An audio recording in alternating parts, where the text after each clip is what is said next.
Today's episode of Lions of Liberty is brought to you by MathBot.com. MathBot.com is a fun little game that fills a serious hole that the public and even the private schools miss, and that is knowledge of programming and the math behind programming. MathBot.com gives parents a much-needed tool to make sure their children don't fall behind in this new information age. Software is eating the world, and those who don't know how to code will be left behind as more and more jobs become automated. MathBot.com gives kids and even adults like me the knowledge needed to thrive in this new world. MathBot may just seem like a fun and simple game, but behind the scenes it uses the same method Julius Caesar, Isaac Newton, Einstein, and everyone else were all taught math before the state got its greasy hands into education. This method goes all the way back to classical Greece, the dawn of civilization. MathBot will gradually upload the math and logical skills needed to understand programming into the mind of any player. It's said that the pen is mightier than the sword, but now code is even mightier than the pen. So become mighty and learn to code over at mathbot.com. Welcome to the Lions of Liberty podcast. Here's your host, your guide, your shining beacon of liberty, Marc Claire.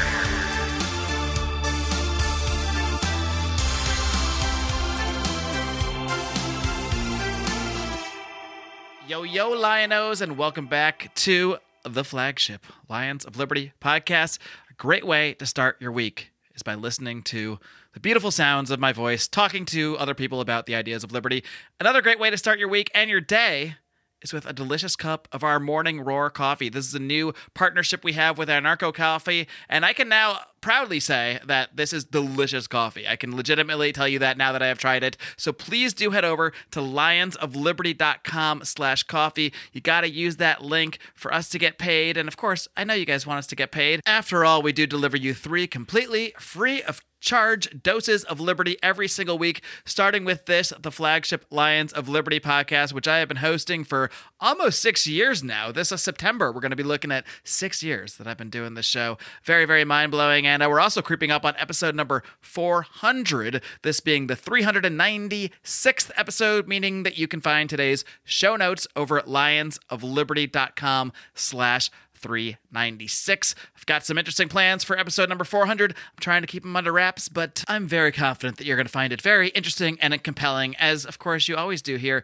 each and every Monday with me. But it's not just me here at Lions of Liberty. I have compatriots. I have fellow Lions of Liberty hosts, starting with Brian McWilliams, every single Wednesday when he brings you his weekly shot of comedy, culture, and liberty on Electric Liberty Land, while my esteemed colleague John Odermatt continues his inspirational, hard-hitting look at the broken criminal justice system on Felony Friday. You get it all for the price of one, and that price is free by hitting that subscribe button on iTunes, on Stitcher, wherever it is you listen to this program. And while you're there, why don't you leave us a great rating, hopefully a 5-star rating and an excellent review. That stuff still does help us out there, help us reach more people, help get more liberty and more of those earbuds out there, which of course is all of our goals. Because if we're not talking to each other, folks, well, you know, we're probably fighting each other, and we don't want to fight now, do we? But history, of course, is filled with fighting, and that is something I'll be discussing with my guest right now.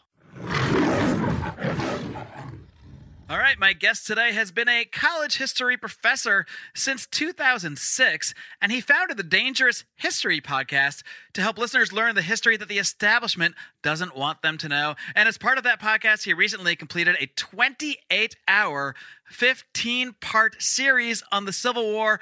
Quite impressive, if I do say so myself. I'm very pleased to welcome Professor CJ Kilmer. CJ, are you ready to roar? I'm greatly ready to roar.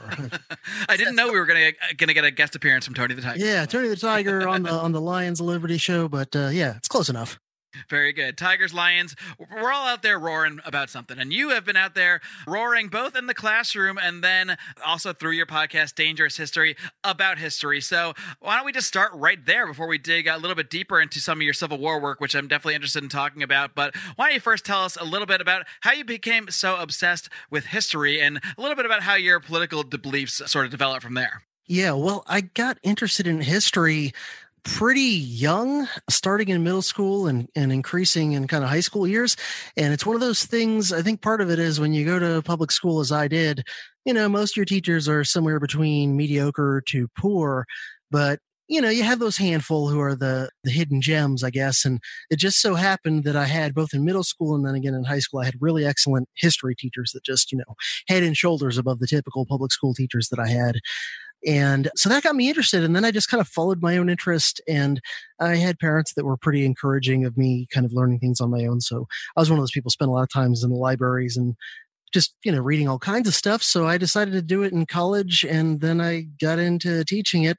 And then I decided I wanted to do something a bit more wide open and free than a conventional teaching thing. So that brought me to the podcast. But I'm pretty rare in the sense that I was kind of a moderate conservatarian-ish sort of a person for a lot of my teenage years and 20s and whatever, but I eventually became like a radical, hardcore, Lysander Spooner style individualist anarchist. And actually, what's unusual for me is that studying history was a huge part of what brought me the rest of the way to becoming much more radical. That I spent all these years, at this point, we're talking over 2 decades, really just interested in history and learning all kinds of different things about it.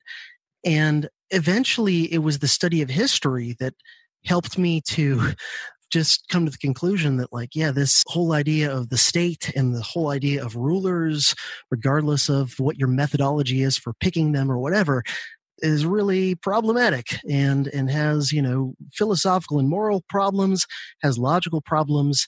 And if you just look at the last 5,000 years of human history, it has lots and lots of real world consequences. All the wars, all the democides, all the, forsaken economic growth and innovation that may have occurred without resources being diverted into all these sorts of things. You start to put all that together and you realize that this whole idea of statism has a lot to answer for. That's a really interesting pathway, CJ, because I think for a lot of us, the history that we learn, at least in public school here in the U.S., it really is very much the history of the state, or at least of the modern American state, the history of nationalism. All the stories that we are told and the way we're taught history are basically designed to lead us to the conclusion that the giant monolithic state is a wonderful thing and has done fantastic things throughout history in righting all the wrongs of the world. But in many ways, like a real true look at history like you do or like you attempt to do is really about battles between states.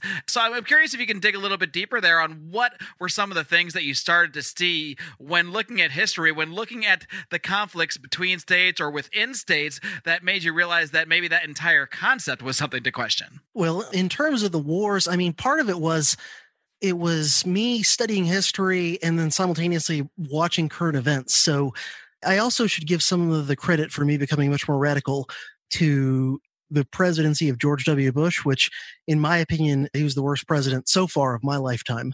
I'm not dead yet, though, so there's still potential room for even worse. We'll see. But looking at what he did in terms of the wars that he started that, were totally unnecessary and very wasteful and destructive of lives and resources and everything.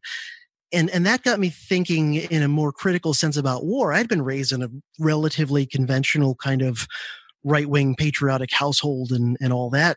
So I had never really thought much critically about war before. And then watching those things happening, like the Iraq War and the Afghanistan War, in real time on the news and really paying attention to it. And at the same time, starting to take a different look at wars throughout human history. Those things made me really see war in a different light. And I began to realize things that are hidden in plain sight in a lot of ways, such as that in most wars in human history, the people who suffer the most, pay the most, die the most, and all that are pretty much almost always just random people that were born in the wrong place at the wrong time. Most of them in a lot of wars are just random civilians who just happen to live in the wrong place. And even a fair number of those who die as soldiers in war are very often conscripts to one degree or another. They don't necessarily all really want to fight either. So that made me question the state in terms of the war. And it was really starting to question wars and conflict that really helped me become more radical. And then I started to see things too, such as some of the specific wars just in American history how virtually all of them, to at least some degree, were started under false pretenses or at least misleading pretenses.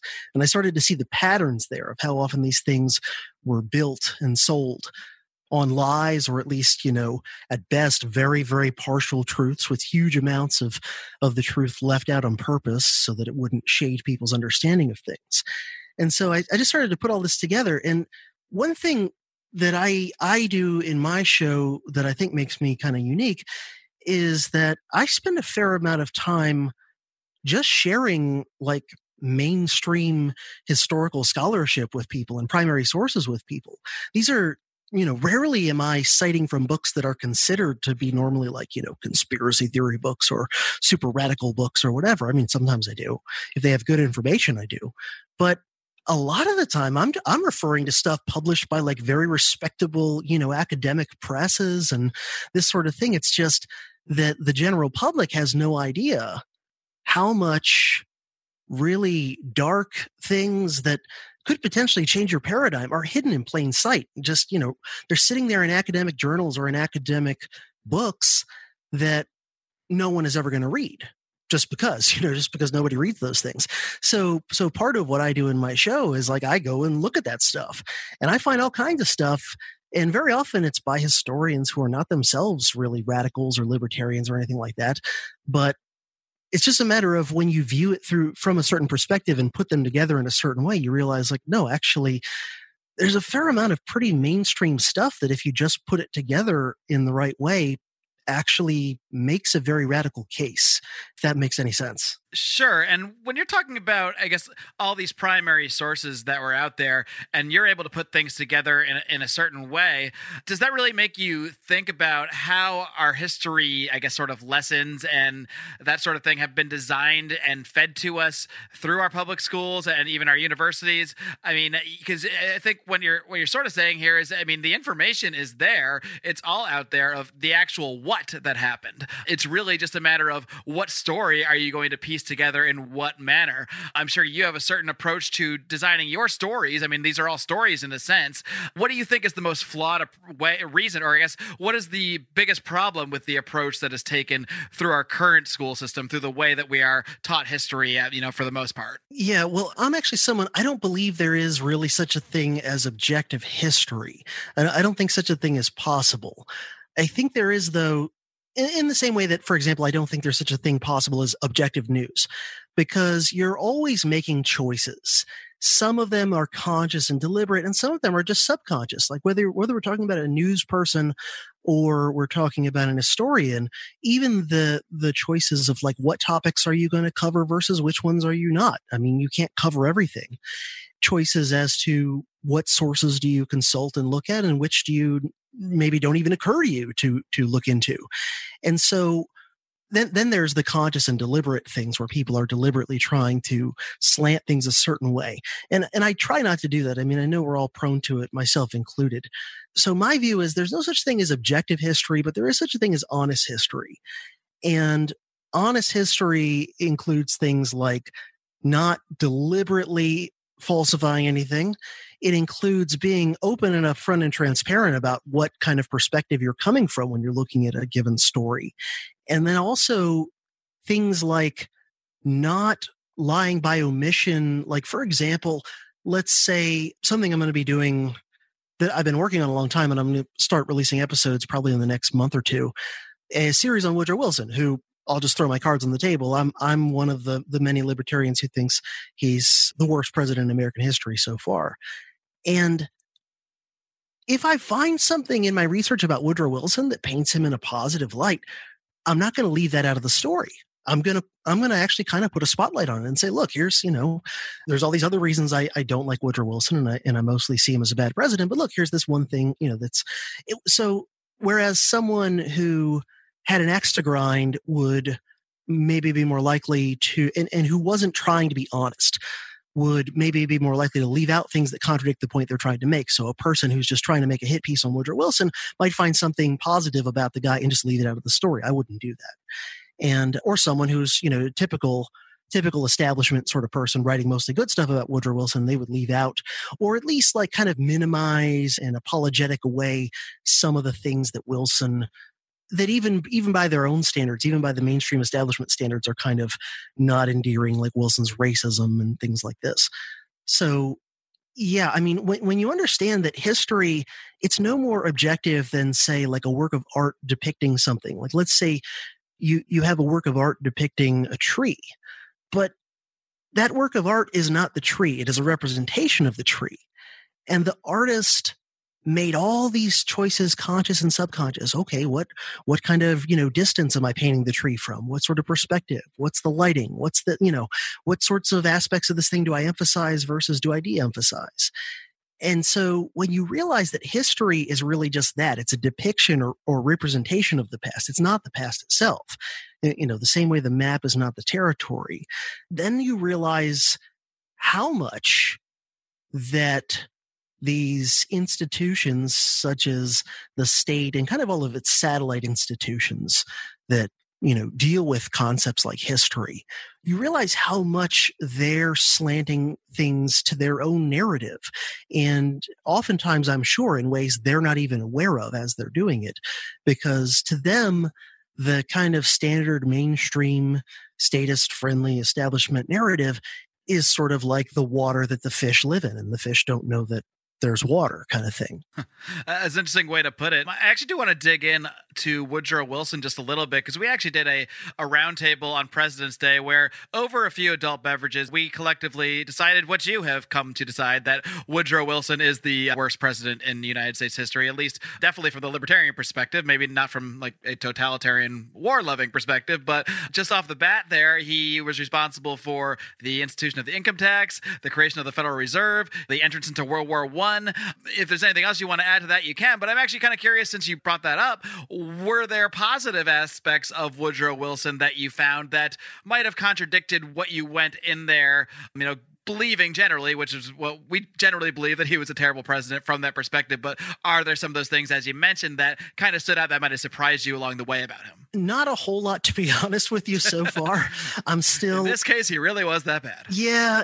I mean, even like his personality, because there's some presidents, like, for example, Franklin Roosevelt, who I would say is probably second or third worst president in American history. Franklin Roosevelt, for all the terrible things I could say about, what he did as president, his politics, his policies, his decisions, still on some level, at least on what I've read on him, he kind of comes across as kind of, just in a personal way, like a charming sort of a guy. Like if you hung out with him, like he would be a nice, charming guy to hang out with. Now, not saying that excuses any of the horrible decisions he made and decisions, including some of which that led to tons of people dying, but at least with Franklin Roosevelt, you could sort of say, like, well, he's kind of charming in a personal situation. Whereas Wilson just comes across as even in that regard, rarely very charming or warm or friendly or anything like this. But as far as positives about Wilson, most of the ones I've come across have been pretty minor. The only one I'll say about him that's at least somewhat significant is he was pretty good on the issue of tariffs and free trade. He was generally a low tariff guy and tried to lower the tariff. It had been at record levels for decades because Republicans had dominated the White House for most of the decades since the Civil War when he came in. There had only been Grover Cleveland, Democrat in the White House, between the Civil War and when Wilson came in.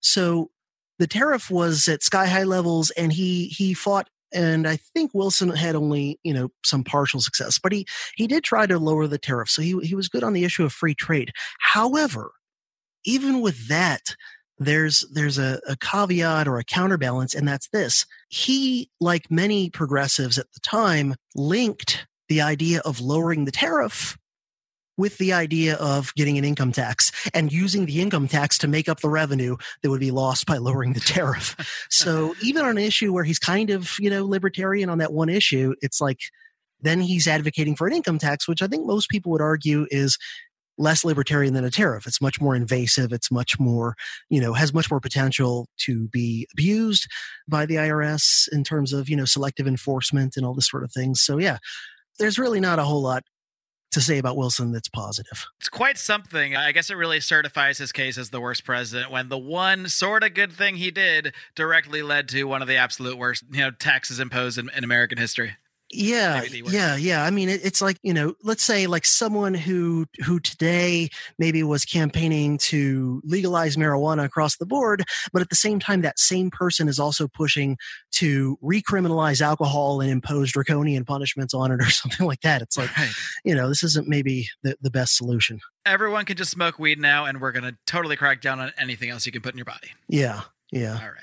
Hey friends, I got to take a quick pause here to tell you about another great libertarian podcast out there. It's called Free Man Beyond the Wall, hosted by the artist formerly known as Mance Rayder, now known simply by his real name of Pete Raymond. And I got to tell you, Pete is a machine. This guy brings you a new episode of his own every single Monday, Wednesday, and Friday, and he has done some absolutely fantastic in-depth interviews. He's had on everybody from Ron Paul to Thaddeus Russell to Phil Labonte, the lead singer of All That Remains, a very diverse group of guests, not always libertarians. He also did a great show with a Washington, D.C. insider lobbyist revealing a lot of the dirt that goes on behind the scenes in DC. He has done so many interviews that I have just said, darn, I wish I did this one myself. So I really do want to highly recommend checking out Free Man Beyond the Wall. You can find it over at freemanbeyondthewall.com, as well as iTunes, Stitcher, and all those fancy podcatchers out there. CJ, obviously the title of your podcast is Dangerous History, and I'm curious how you would define that term. What aspects of history make certain aspects of it dangerous, and who is it dangerous to? You talk about the establishment, so what exactly makes something dangerous to the establishment, and who actually is this establishment? Okay, well, the term dangerous, I mean it in the way there's a quote by H.L. Mencken, and there's many quotes I love by H.L. Mencken, but one of my favorites from him is, and I probably won't get it exactly, but it's something like, the most dangerous man to any society is the man who is able to think things out for himself without regard to all the prevailing superstitions and taboos. And then he goes on to say something like, such a man inevitably decides that the system he lives under is corrupt and intolerable. And if he's idealistic, he'll try to change it. And even if he's not idealistic, he may inspire those who are to try to improve it. It's something like that, right? So that's what I mean by dangerous in the context of dangerous history, is it's dangerous to have people really think for themselves and really be independent-minded and think critically and have a broader conception of the available information and evidence on these sorts of topics. And that basically it's dangerous in the sense of it can cause people to become mentally much more emancipated, to really be an independent thinker about all these things. So that's the sort of history that I try to zero in on. And the establishment, I don't mean it in the tinfoil hat sense, literally, of like the lizard people who are having secret meetings and controlling the world. I mean, I think there's some truth to some of that stuff, but I also think a lot of just the lizard part, right? Yeah, exactly. but a lot of what's out there, goes way too far down the rabbit hole for my taste. But by the establishment, I mean the state itself and all of the satellite institutions around it that kind of benefit from it directly and indirectly and have a vested interest in bolstering it and in making it seem more legit in the eyes of the population as much as possible. So here I'm thinking about things like academia, some of which is, tied into the state, some of which isn't directly, but only indirectly. But, you look at all the privileges and things that academia gets from their kind of cozy relationship with the state itself. You look at the mainstream media, same deal. I mean, why are they so uncritical in their reporting of government policies and wars and things? Well, you look at how much benefit they get from their friendly relationship with the state. I could probably come up with others, but, on some level, at least some organized religions, I know they're not all like that, and I'm not making that blanket statement, but, there's a fair amount, and this ties into something I got into a lot in the Civil War series, by the way, which is there's this whole concept of civil religion, this interesting kind of symbiotic relationship between at least some organized religions and the state, where, you know, they get their tax exempt status and certain other perks and privileges. And then there's kind of a sort of a tacit, unspoken understanding of, like, you know, the old idea of what used to be called the alliance of throne and altar, the idea that the state will give religious institutions certain perks and privileges, and then in return, they kind of want those churches to not rock the boat, not, you know, encourage people to question the status quo and the state and everything, and that sort of thing. So that's who dangerous history and dangerous ideas in general, they're dangerous too. I mean, they're dangerous to the individual too, in the sense that, like, they may cause you to lose friends.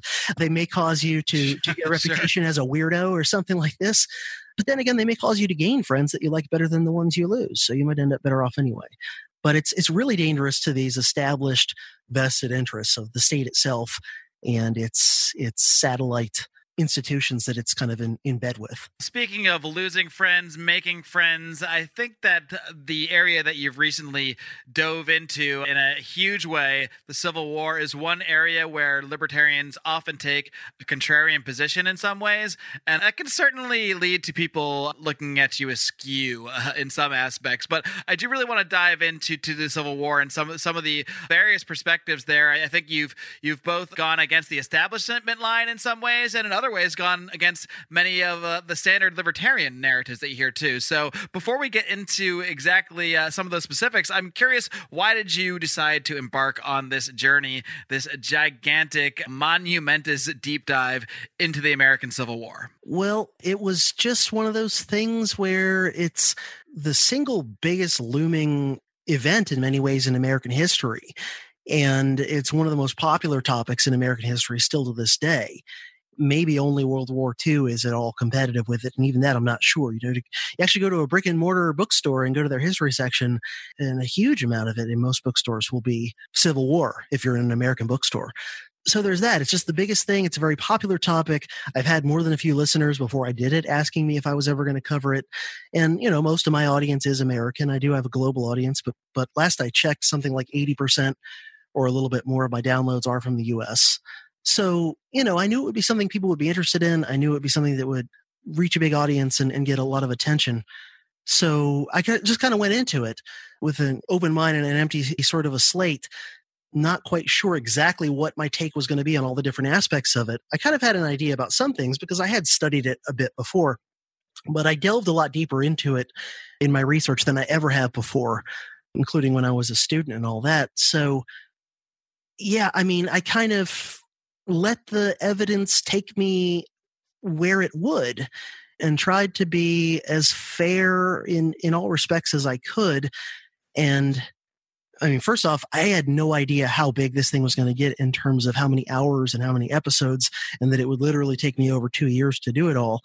I don't know if I would have done it if I had known that. It was one of those things where I thought, like, yeah, I'll knock this out in a few months, and, you know, maybe a half a dozen episodes of an hour or so a piece. And Sure, just a quick little project. Yeah. Next thing you know, it's turning into hours and hours and hours, and yeah.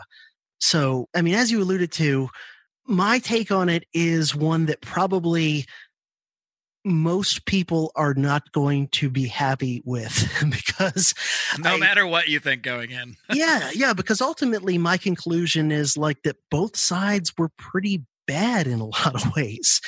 And I kind of took the same approach to it that I take to conventional party politics, which is like, I refuse to choose the lesser of two evils between the Democrats and the Republicans or whatever. You know, I refuse to say like, oh, this one's slightly less repulsive, so I'm going to act like they're great and become an apologist for them. So there's, in my reading of all this, there's like very significant negative things. If you're some sort of libertarian and you think that liberty is the most important political value and all that, there's real problems with both sides in this war.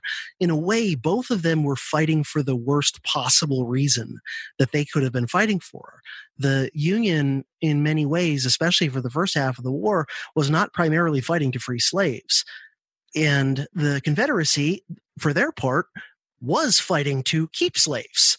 And I think the evidence is pretty overwhelming that was the main motivating factor behind Southern secession in the first place. And so, you know, there's this tendency, and I understand it amongst some libertarians, because first off, a lot of us tend to be just sort of contrarians in general as people. Nah, come on. Yeah.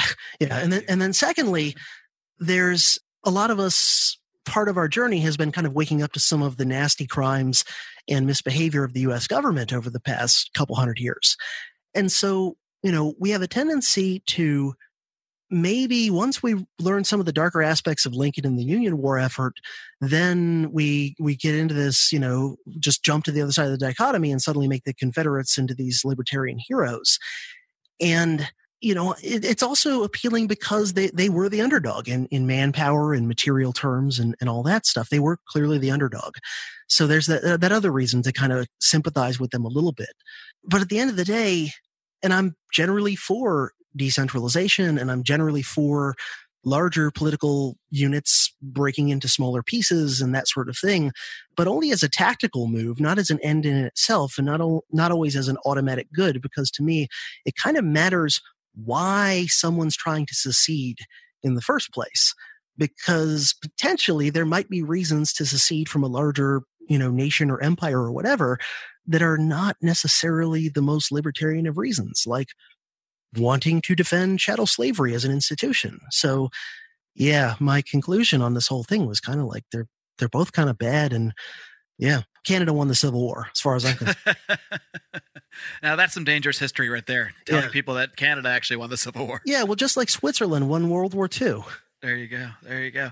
So obviously you run counter to the mainstream narrative, which of course just portrays Abraham Lincoln and the North as simply virtuous individuals who, while there may have been some economic reasons, were largely at war simply to free the slaves and end the oppression of the South. Let's just start there with maybe people who haven't taken the deep dive that many libertarians have into Abraham Lincoln. What is incorrect exactly about that analysis? Obviously, I'm giving a very blasé overview of it, but that is generally how it is portrayed in movies, in school, in the history books. So what is incorrect about the idea that the North was primarily fighting to end slavery? Well, Lincoln himself, before the war and at the start of the war, was considered at best a moderate anti-slavery guy, not a radical abolitionist by any means.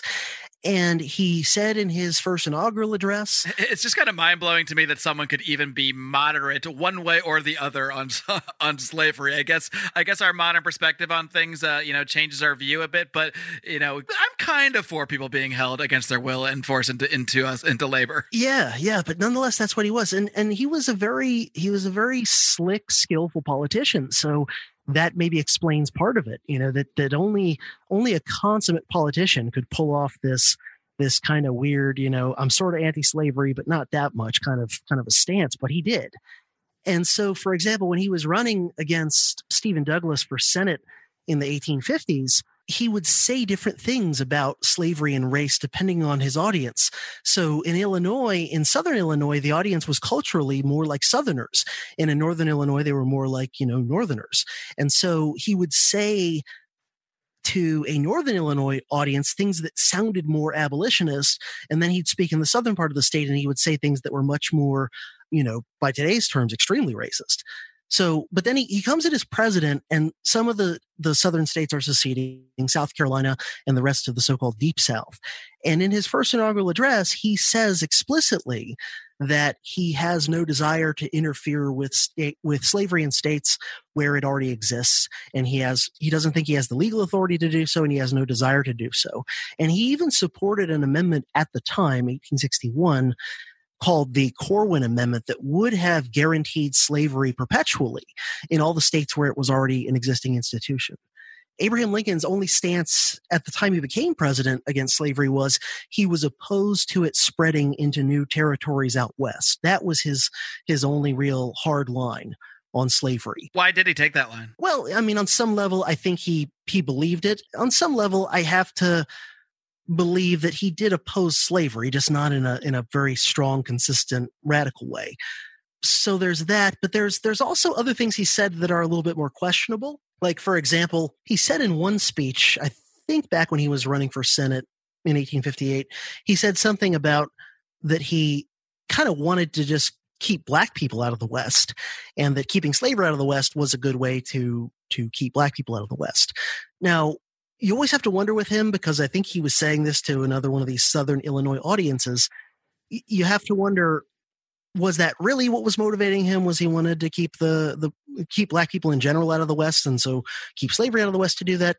Or was he just saying that because he was speaking to an audience that he thought that's what they wanted to hear? I mean, it's really hard to say for sure with Lincoln, because he was so slick. I mean, he was, he could give Bill Clinton some lessons as far as just telling people what they want to hear and pandering and stuff. So at the end of the day, I guess it's kind of hard to know at what point Lincoln's actual beliefs seeped in. He's said some contradictory things over the years about slavery, becoming, I guess, more and more against it as he got more and more into the Civil War. So we can't read, neither you nor I can read minds ultimately. The fact is his views did sort of evolve over time, and to what extent they were political based and to what extent they're belief based is really just kind of speculation. Yeah. I mean, plus, with him and with the Republican Party, once it got formed in the mid 1850s, there was an economic thing too, where Lincoln and the Republicans were the party that wanted things like high tariffs and big subsidies to railroads and that sort of thing. And for various reasons, the slave states tended not to want those things.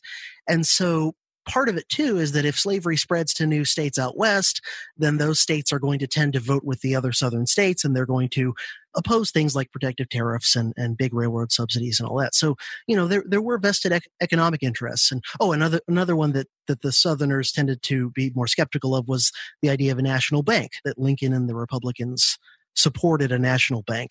So, it's all very complex. There's multiple reasons why they might oppose slavery. Some of them maybe are good ones, and some of them are much more kind of political and economic and that sort of thing. All right, let's switch and talk about the motivations of the South a bit, because this is one area that I think over the years, at least people that have been involved in the libertarian movement for some time, like myself, at some point we kind of stumble along a lot of the stuff you've been talking about, the sort of contrarian views about Lincoln, that he was really more concerned with keeping the Union together than he was about ending slavery. And of course, all the many other, things that he did during the war in terms of jailing journalists and many, many other sort of atrocities, which you detail throughout your series.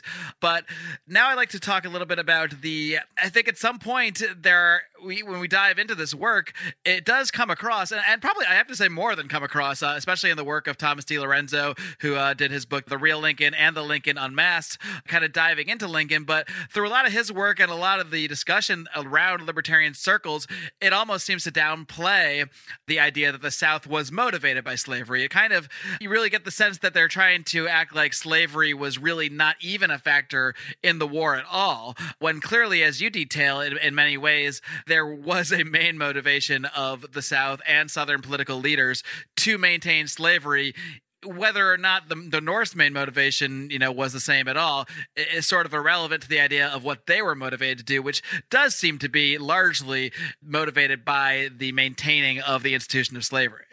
Right. And to me, what's really convincing is the words of Southern leaders themselves at the time. And that's when people will say, oh, the South wasn't really seceding because of slavery. The problem with that is you really can't find virtually any Southern leaders in, say, 1860, 1861 saying that. You can't find them saying, oh, we're seceding not because of slavery. That's BS. We're actually seceding because of all these other things like the tariff, and slavery is just a red herring. No one's saying that. They are saying loud and clear, front and center, of course, because they thought it was right. They had no reason to hide it. They didn't have our sensibilities. They were saying explicitly, our number one reason we are seceding is because of slavery and wanting to defend it. And, Lincoln may not have been an abolitionist, but it's pretty clear that many, many, many Southern leaders thought he was. And so it almost doesn't matter if Lincoln was really an abolitionist. That doesn't make the point. That doesn't make the point about Confederate motivations, because they thought he was a hardcore abolitionist who sympathized with John Brown and all that. And they said so. And so when you find quotes and things from Southern leaders and Confederates and whatever saying, oh, it wasn't really about slavery, in my experience, those are almost always things that were written well after the war was already over and lost. And they were trying to save face. They were trying to propagate what's known as the lost cause mythology, this romanticism of the Confederacy and its motivations. And so once the war was already lost and the institution of slavery had been abolished, the 13th Amendment had been passed, and much of American and world opinion outside of the South was that, yeah, slavery was a bad thing and we're glad it's gone. Then it was to the advantage of the ideological goals and motivations of these ex-Confederates to start saying and writing memoirs and whatever, saying, oh, this wasn't really about slavery, because this is making their cause look more noble and romantic and all this sort of thing. But go back to the time period when the Southern states were actually debating and then voting on secession. Every Southern leader that I could find, including political leaders, media leaders, theological leaders, like some of the South's leading pastors and ministers, they were all saying very, very blatantly and explicitly, they weren't hiding it, that, yeah, this is about protecting slavery. And so all I can guess is that people who want to keep, this idea that the South in seceding wasn't motivated by slavery in any significant way, they have a real problem, because either they've not bothered to go look at what those Southern leaders themselves said at the time, in which case they're making a claim, they're making an argument that they've not properly looked into and researched, or they're aware that all these Southern leaders were saying in unison that this is about slavery. And for whatever reason, either they're being intellectually dishonest and just, leaving those things out of whatever work it is they're producing or whatever it is they're saying. So the people who make the argument that the Confederacy, that the South in seceding were not motivated primarily by slavery, either they've not bothered to look at what leading Southerners were actually saying during the time period of secession, in which case they're making an argument, they're making a claim that they've not actually done the research to back up, or they're aware that there's this mountain of primary source evidence. I think in my last episode in the series, I went into for an hour and a half or 2 hours just reading Southern primary sources saying, oh yeah, this is all about slavery. So it's not like it's hard to find these things. I found a mountain of them, but maybe they're aware, the people who are saying that Southern secession wasn't about slavery, maybe they're aware that all of these sources exist, but they have some other explanation for it. Could be they're being intellectually dishonest and they know that there's all this primary source evidence of Southerners saying it's about slavery, but they're just choosing to not include that in their argument or in their work or in their book or whatever it is. Or maybe they have some other explanation for it, like all the leading Southerners who are saying that they're seceding because of slavery were somehow not right or mistaken in their own minds. In other words, false consciousness. They were wrong about their own reasons. Yeah, they didn't understand their own motivations, They were really motivated by a tariff, but they thought that... Yeah. And part of the problem with, you could, I guess, argue that they were politicians after all, so maybe they weren't saying their true motivations. Sure. But the problem is, it would have been politically advantageous to Southerners if the world perceived it as they were not primarily seceding over slavery. Because if Southern leaders were saying loud and clear, oh, this isn't really about slavery, it's about other stuff, first off, it would have meant that a fair number of Northerners would have been more sympathetic to them, because there were Northerners unhappy about the tariff and things like that. But also it would have meant that the European nations would have been much more likely to openly recognize and support the Confederacy, particularly the British. The main thing that held the British back from helping the Confederacy in any major overt way was that the British had already abolished slavery 30 years ago in their empire and had kind of, committed themselves to anti-slavery causes. So it would have actually helped the Confederacy if they would have been loud and clear saying, oh, this isn't about slavery. So what other explanation is there for all of them saying this other than maybe it's actually what they really believe? One more aspect of this I want to dive into a little bit more, and this might get us into dangerous territory, but that is your territory, so maybe that's okay. But a couple of years ago on this program, this actually started a bit of an internet libertarian firestorm when a Libertarian Party chairman, Nicholas Sarwark, stated that states' rights is not a per se libertarian position, and this inspired a big backlash. And I had Mike Maharrey of the 10th Amendment Amendment Center on to sort of counter that position.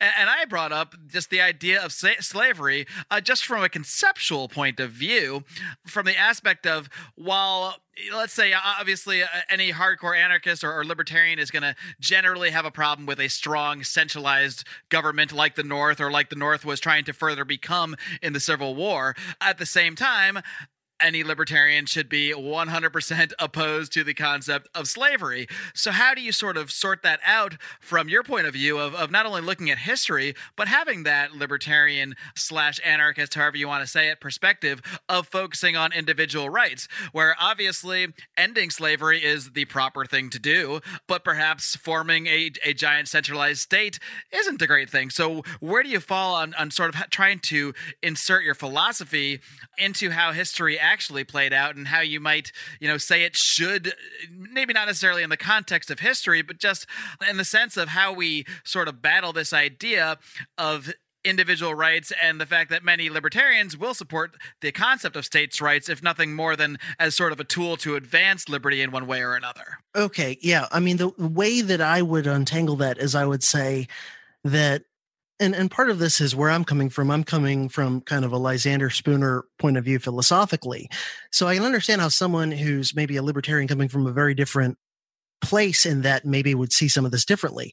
But to me, the only real legitimate rights are individual rights.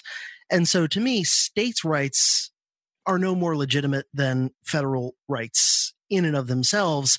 And what I mean by that is that states' rights are not inherently good or legitimate unless we're talking about a specific case in which the state is, because to me, a state government is no more legitimate than the federal government just in general. So if the state government is doing something to protect individual rights from the federal government, then I would be in favor of that from like a tactical and pragmatic point of view. Even though I would still think that, states' rights are no more legitimate than any other government, quote unquote, rights. But I would still say like, oh, it's a good thing. Like if the federal government's trying to, I don't know, throw someone in prison for weed and the state government stepped in the way of that and prevented that from happening, I'd be like, okay, that's good. I'm glad that happened. So to me, it's the same thing if you're talking about states' rights in general as secession, which is, it matters to me why. It matters to me the specific instance of states' rights to do what. So if, for example, a state was invoking its states' rights in order to transgress upon an individual's rights beyond even what the federal government would be okay with, then that's a case where potentially I might side more with the feds. I mean, that doesn't happen very often, but, theoretically, like, let's say, I don't know, some state made it so that in that state, you get the death penalty for shoplifting, right? And the federal government stepped in and said, hey, under whatever legal rationale or whatever, I'm not a constitutional authority or lawyer, but, that's somehow not okay, that's unconstitutional, whatever. I would kind of side more with the feds in that instance. Or in the case of, let's say, a state government was trying to drastically restrict free speech in some way and was throwing people in prison for saying things, and it was the feds in that instance, in this hypothetical, who are saying like, well, First Amendment, you got to let them out. Again, I would not in that instance go, well, but states' rights are always better. So therefore, so that's where I come down, that states' rights, like secession, can be a useful thing from a tactical and pragmatic point of view, but it matters what they're being invoked and used for. Yeah, there are those that would argue and have argued. I mean, Tom Woods has made this argument on my show that even in situations, and he wasn't talking about slavery or anything like as bad as you mentioned, to be clear, we weren't talking about anything specific, but, generally he would view the idea of a federal government, even if they're on the right side, the idea of allowing them the sort of quote unquote right to intervene, giving them that power is more of a danger than whatever good they might be doing. I certainly don't take that tack. To me, I kind of see it your way in a sense that we have to look at everything as an individual right. And I just look at everything like this, like, would I consider myself as having the right to intervene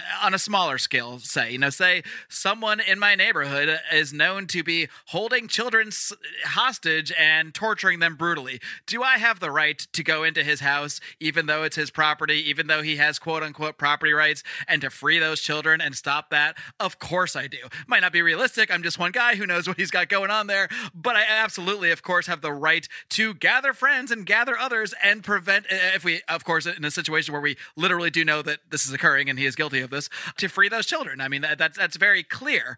And I see it really no different if we're going to take a moral perspective on these things, that we have to apply that same exact ideology to any level of government or any level of intervention. So if it happens to be someone from the FBI that is coming in and freeing these children, I'm sure I may disagree that organization should be funded the way it is. I might disagree that there should be an FBI, but I'm still going to side with the guys doing the right thing at the end of the day.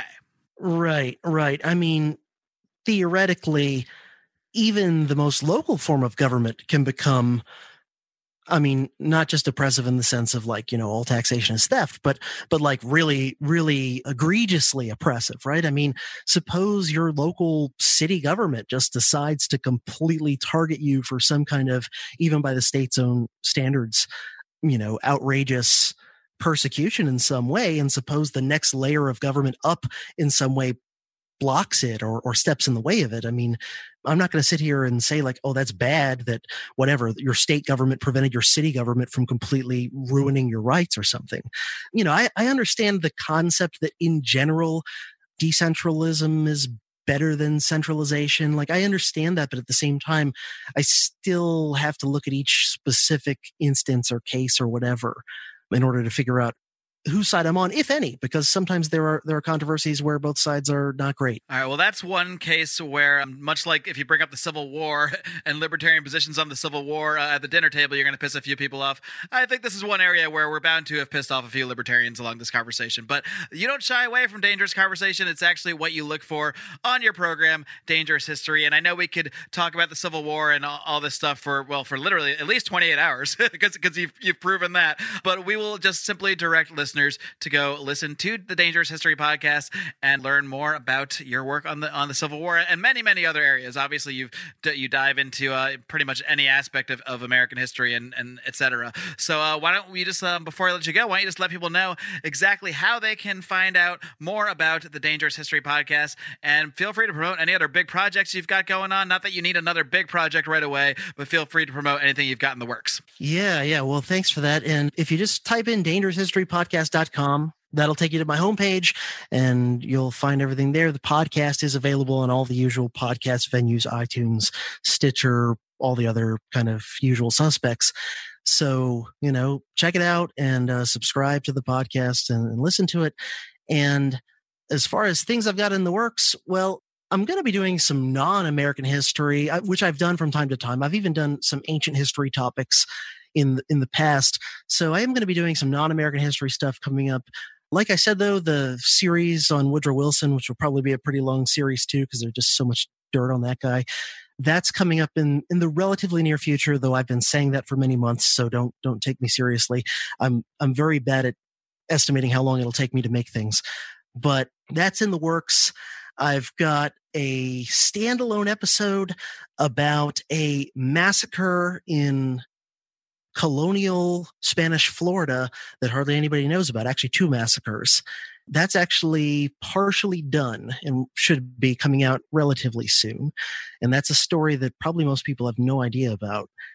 And then I've got, for people who support the show either on Patreon or on Subscribestar, I've got a bunch of bonus episodes there as well. And I've got, it might end up being 2 parts. I'm not sure yet, but I've got at least 1, possibly 2 bonus episodes in the works right now, having specifically to do with things like the weaponry and the tactics and things like that of the Civil War. Things I didn't get into in a huge amount of depth during my basic series on it.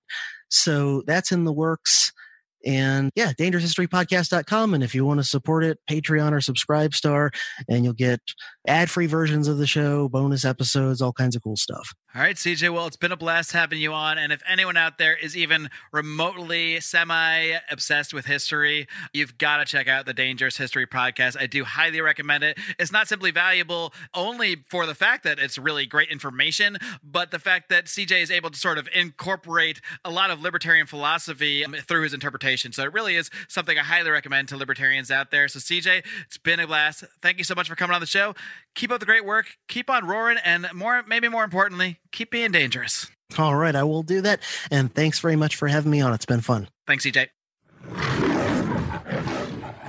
All right, friends, enemies. If you're enemies of mine and you're listening right now, I appreciate it. You must really like liberty. But either way, I hope you guys enjoyed my conversation with CJ Kilmer. I most certainly did. And I was planning to do a bonus segment with CJ. We kind of went over time on the interview, so we did cut things a little short. We both had things to do. So I do hope to have him back to talk about a few other topics, because he's really gone deep on so many different issues. And I really do recommend, if you're into history at all, not necessarily from a libertarian perspective, but just into history, the kind of stuff that CJ uncovers and the stories he's able to weave really are fascinating. So I do highly recommend checking out the Dangerous History Podcast. I will, of course, link to that in today's show notes over at lionsofliberty.com/396. Don't forget, like I mentioned at the top of the show, these shows are completely free. You get them 3 days a week. Me on Mondays, Brian on Wednesdays with Electric Liberty Land, and John Odermatt with Felony Fridays every single Friday. But if you crave more, and if you want to show your appreciation, well, we have methods for you to do this, and that is by joining our Patreon, joining the Lions of Liberty Pride by heading over to patreon.com/Lions of Liberty. For as little as $5 a month, you can get exclusive access to all sorts of bonus audio content. And while we didn't get to a bonus show with CJ this week, actually, that's not true. I do have a very short bonus chat with CJ that I'm going to add. It's about 10 minutes long. It was impromptu, off the cuff, but it was pretty interesting. So I am going to have a very short bonus show with CJ for you over on Patreon. But I did solicit questions from members of the Lions of Liberty Pride, as I often do for bonus segments with guests, and I wasn't able to get to those questions, but my good friend Dan Smots over at the System Is Down podcast actually hijacked those questions and used them for a bonus show that he did with CJ. So if you do want to hear the answers to the bonus show questions that could have appeared on our Patreon, well, join the System Is Down Patreon. So that's a free advertisement for our friend Dan Smots. Again, I was recently on his show on a segment called Tripartisan Triggering, representing the ideas of liberty against a Democrat and Republican, and what was a very friendly and fun conversation, but it was the first time I really had them coming at me in a friendly way again, but doing so to try to get to the ideas and find some flaws in the ideas of liberty. So